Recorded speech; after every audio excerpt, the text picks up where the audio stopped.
프로의 시선 들어가 보겠습니다. 매일 다른 프로들의 증시 인사이트 통해서 승률 높이는 전략을 알아봅니다. 오늘 금요일의 프로 헤르메스 스탁 하창환 본부장입니다. 본부장님 안녕하세요. 네, 안녕하십니까. 네, 오늘의 주제 보시죠. 9월 수출 1년째 플러스 투자 전략은 9월 수출입 데이터가 나오면서 긍정적인 일단 지표는 확인을 했고요. 또 뭐 더 중요한 건 앞으로의 전망이겠지만 일단 9월까지도 12개월 수출 플러스가 나왔습니다. 전반적으로 수출입 데이터부터 좀 짚어주시죠. 네, 말씀 주신 것처럼 사실 수출입 데이터는 상당히 좀 긍정적으로 나왔습니다. 9월 달 같은 경우도 전년 대비 7.5% 증가를 했고요. 무엇보다 이제 일평균 수출이 사상 최대치였다라는 것은 상당히 좀 긍정적으로 보실 수 있을 것 같습니다. 근데 이게 중요한 게 11월 1일에 데이터가 나왔지만 우리가 이제 또 화요일과 목요일이 또 휴일이었잖아요. 그러다 보니까 이게 이제 또 글로벌 증시에 대한 변화, 지정학적 리스크들로 인해서 제대로 좀 반영은 잘 안 된 것 같습니다. 근데 우리나라에서 지금 제일 얘기가 많이 나오고 있는 게 이게 수출입 데이터의 기조가 점점 약해지고 있는 것이 아니냐. 그래서 우리나라 전반적인 체력이 좀 약해지는 거고 그런 이제 기업들의 실적이 줄어들면서 이제 밸류업이라든지 이런 부분에 대한 매력도가 좀 더 떨어지고 있다. 이런 얘기들이 있었는데 이렇게 수출입 데이터가 잘 나오는 것들은 좀 의미가 있다라고 보고 있고요. 조업 일수가 적었죠. 그럼에도 불구하고 역대 9월 중에서 수출 실적이 1등입니다. 그러니까 그만큼 실적이 잘 나왔다라는 거고 일단은 반도체 수출도 사상 최대 실적을 경신을 했고 자동차에 대한 수출도 사상 최고치를 또 기록을 했습니다. 그리고 대중 수출도 무려 이제 최고치를 기록을 했고요. 그다음에 이제 무역 수지도 7개월 만에 흑자 전환을 했습니다. 그래서 수출도 앞에서 말씀해 주신 것처럼 12개월 연속적으로 플러스 흐름들이 있던 거, 무역 수지가 16개월 연속으로 흑자에 대한 흐름들이 나온 거, 이런 것들은 전방위적으로 좀 좋아졌다라고 보시면 될 것 같습니다. 다만 이제 우리가 증감률이라는 거를 좀 따지게 되는데 그 증감률에 대한 부분들이 조금 변화가 있기는 있거든요. 왜냐면 이게 데이터가 높아지고 그 다음에 또 올라가는 거기 때문에 우리가 이 증감률에 대해서는 좀 변화가 있기는 합니다. 그래서 좀 좋지 않은 얘기가 나왔던 게 6월에서 7월로 넘어갈 땐 증감률이 6에서 14%로 올랐는데 6, 7월부터 8월, 9월까지는 14%에서 11%, 8% 계속 떨어지니까 이 증감률이 줄어들면 우리가 엔비디아로 좀 이해를 하시면 편해요. 엔비디아 실적은 볼륨은 엄청나게 맞아요. 높아졌지만 볼륨 자체가 높아지니까 앞으로 향후 높아지는 부분에서는 증감률이 좀 떨어지게 되니까 이거 피크아웃이다 막 이런 얘기 나오잖아요. 그래서 그렇게 비슷한 흐름들이 우리나라에도 좀 반영이 되고 있다라고 보시면 좋을 것 같고요. 다만 이제 기조 자체는 상당히 좀 긍정적이고 주력 제품 자체에서의 흐름이 상당히 좀 긍정적이었다는 점을 기억을 해보시면 좋을 것 같습니다. 네, 엔비디아 실적에서도 문제는 없었습니다만 매출 증가율이 둔화됐다는 점. 근데 우리나라 역시도 지금 이번 9월 수출 실적에서 여러 사상 최고치 나오고 있는 그런 품목들도 있고 주목됐던 내용들이 있었지만 그 수출 증가율 자체가 좀 둔화되고 있는 국면이라는 점, 이 부분이 조금 우려되는 내용들인데요. 주가는 이미 그래도 선반영했다 이런 얘기들도 좀 있었습니다. 품목별로 봤을 때 반도체, 자동차, 변압기, 화장품 등의 산업군이 주목을 받았는데요. 각각 어떻게 봐야 될까요?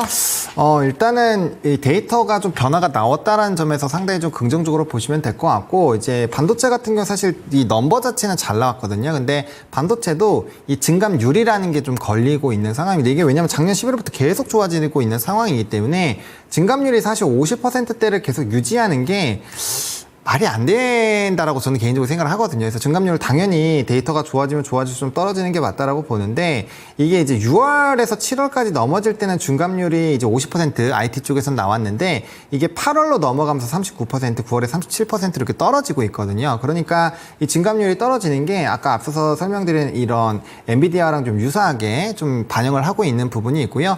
또 이제 디램 고정가 중에서도 이제 옛날 제품들이죠. 이제 레거시 제품들에 대한 가격 자체가 떨어지니 이건 가격적인 변화율이 조금 변화가 나오는 게 수요가 너무 부진하니까 안 좋은 거 아니야? 이런 지금 반응들이 나오고 있고 그런 리포트들이 나오면서 삼성전자와 하이닉스에 대한 영업이익 전망치가 떨어졌고 거기에 따른 지금 목표 주가 하향 흐름들이 나타나고 있거든요. 근데 실질적으로 넘버로 봤을 때 그리고 이제 수출입 데이터 기반으로의 데이터를 봤을 때는 신규 스마트폰 출시 그리고 AI 서버 신규 투자 일반 서버 교체 수요가 확대가 되면서 메모리 중심의 견조한 수요가 유지가 되고 있다. 그런 멘트가 대문짝만하게 들어가 있다라는 점.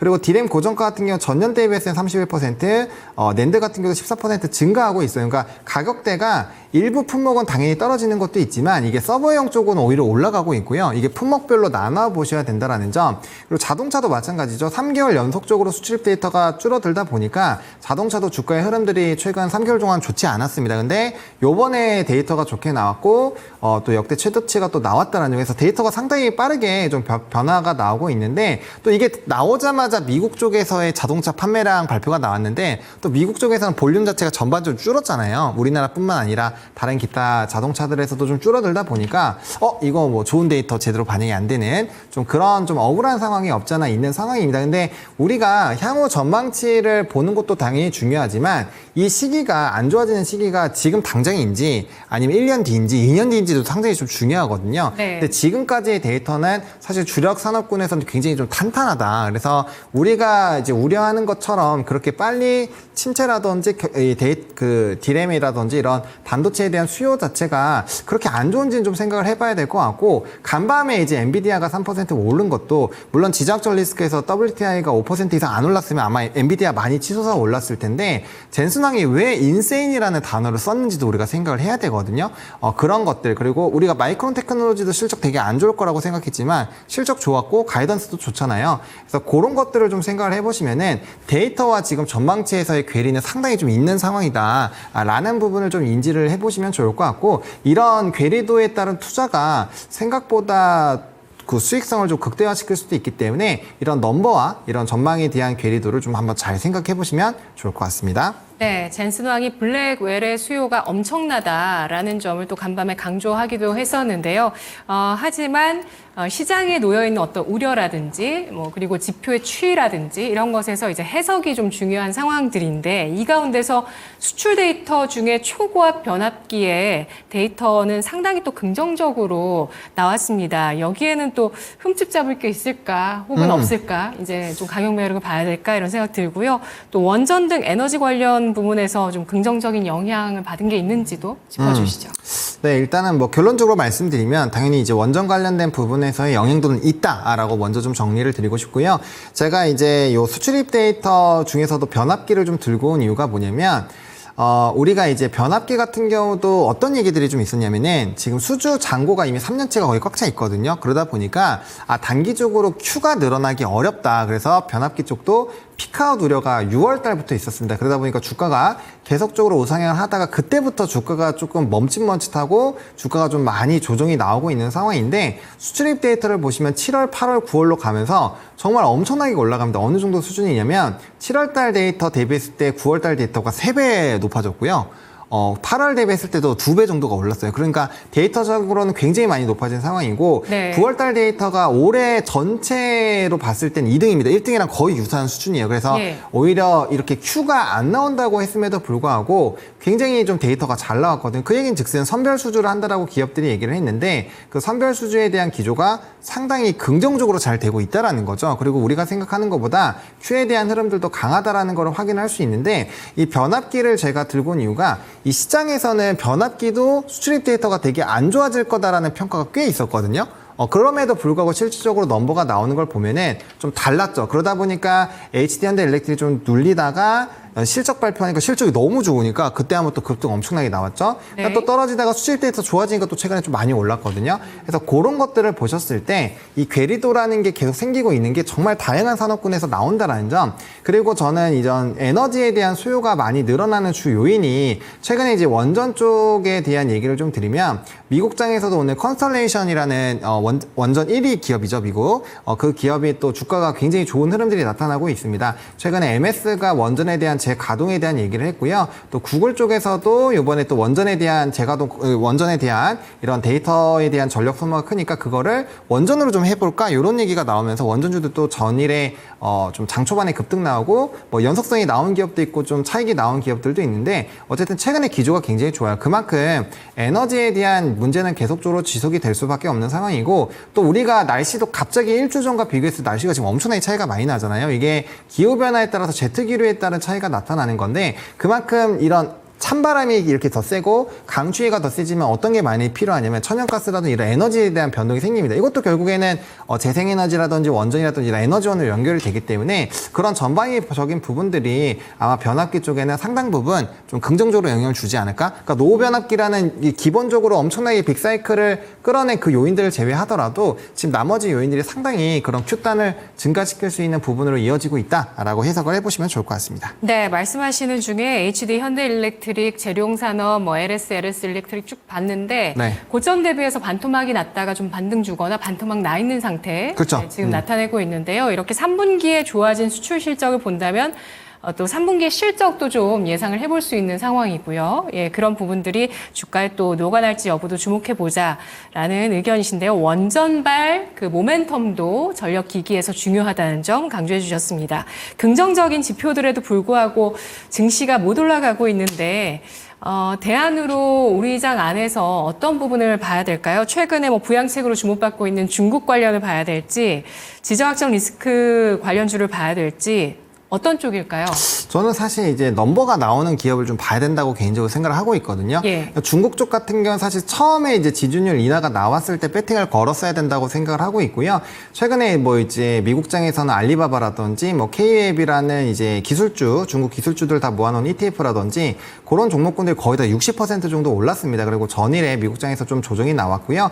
그래서 추가적인 재정 정책이 나온다라고 한다면 추가적인 기대감이 나오겠지만 전일 항생 지수가 좀 눌렸었던 것들도 보면은 이게 그렇게까지 계속 연속성이 가질까에 대한 부분 좀 고민을 해보셔야 될 것 같습니다. 워낙 단기간에 많이 올랐기 때문에 네네. 추가적인 그런 강함이 나온지 봐야 될 것 같고요. 지정학적 리스크도 국제유가가 급등을 하고 있다 보니 당연히 좀 주목을 해야 되겠지만 이 이슈 자체가 앞으로 얼마나 더 격화가 될 것인지, 그리고 격화가 되더라도 만약에 유가에 대한 선물 지수가 빠지면 아마 관련된 종목군들 좀 빠질 거거든요. 그래서 현재 구간에서는 좀 변동성이 상당히 큰 상황입니다. 물론 트레이딩에 능하시다라고 한다면 당연히 배팅을 걸어야 되겠지만 그런 부분에서 능하지 못하시는 분들은 아무래도 좀 부담감이 확대가 될 수 있겠다라고 보시면 좋을 것 같고, 그래서 저는 앞에서 말씀드린 이런 수출입 데이터가 잘 나오거나 산업적으로 턴어라운드가 되거나 아니면 조금 밸류적인 북밸류적으로 너무 많이 눌려있는 그런 산업군들이 있다면 그런 쪽으로 보시는 게 좀 낫지 않을까라고 생각을 하고 있습니다. 네, 정말 단기간의 추세를 변화시킨 그 중화권 증시, 항생지수도 워낙 많이 올랐고 상해 종합지수도 가파르게 그냥 로켓처럼 쏴버렸기 때문에 네. 이런 부분들은 좀 지나간 버스다라고 설명해 주셨는데, 현재 구간에서 가장 매력적으로 보이는 산업군, 업종 혹은 종목 있으시다면 뭘까요? 네, 사실 저는 BBB를 요즘에 많이 말하고 다니거든요. 반도체, 2차전지, 바이오. 네, 이렇게 좀 보고 있는데 전력기기 빼셨네요. 전력기기는 반도체 하위 산업으로 넣어놨습니다. 그래서 네. 반도체를 저는 오늘 말씀을 드리고 싶어요. 특히나 이제 삼성전자에 대한 관심도를 좀 많이 키워나가야 되지 않을까라고 생각을 하는데, 올해 정말 11조 이상 들어왔었던 수급이 다 나갔습니다. 그래서 수급적인 부분에서는 정말 많이 비워냈다라고 보시면 될 것 같고, 우리나라가 상대적으로 좀 매력도가 떨어지다 보니까 그런 부분에서 이제 프로그램 비차익 순매도를 보면은 좀 바스켓으로 많이 던진 것을 확인을 할 수 있거든요. 그래서 이거는 삼성전자만의 문제가 아니라 그냥 우리나라 지수를 던졌다라고 보시면 됩니다. 근데 이제 좀 우리나라 PBR 수준도, 코스 PBR 수준도 0.91배 수준까지 떨어진 상황이고, 네. 삼성전자 북밸류 수준도 0.18배, 정말 낮은 수치거든요. 그래서 저는 지금 조금 묵직하게 이 연말 랠리까지 좀 보신다라고 한다면 삼성전자 현재 구간에서 담으시는 게 제일 좀 유리하지 않을까? 수익적인 부분에서는 엄청나게 크게 나올 수는 없지만 그래도 안정적으로 적당한 가격대에서 좀 묵직한 자금을 넣기에는 굉장히 좀 괜찮지 않을까라고 생각을 하고 있고요. 하이닉스는 요번에 엔비디아가 다시 상승을 하기 시작하면 빠르게 반응을 하긴 할 텐데 단기적으로 반등해서 좀 많이 올라왔습니다. 그래서 하이닉스는 좀 기술적인 그런 매력도 부분에서는 삼성전자 대비해서는 좀 떨어진다라고 보시면 될 것 같고, 엔비디아가 급등이 나올 때 그런 추정하는 부분에서 SK 하이닉스, 한미반도체, PSK 홀딩스 이런 이제 AI 반도체와 연관되어 있는 쪽은 좀 탄력적으로 움직일 수 있으니 그런 것들을 조금 염두에 두셔가지고 이런 플레이를 좀 해주시면 좋을 것 같다 정도로 정리 드리겠습니다. 네, 알겠습니다. 위기와 침체 밸류에이션을 각각 보여주고 있는 코스피와 삼성전자, 이 가운데서 주목할 업종 반도체, 바이오, 2차전지, BBB로 꼽혔습니다. 분석 고맙습니다. 감사합니다. 네, 프로의 시선 하창원 본부장이었습니다.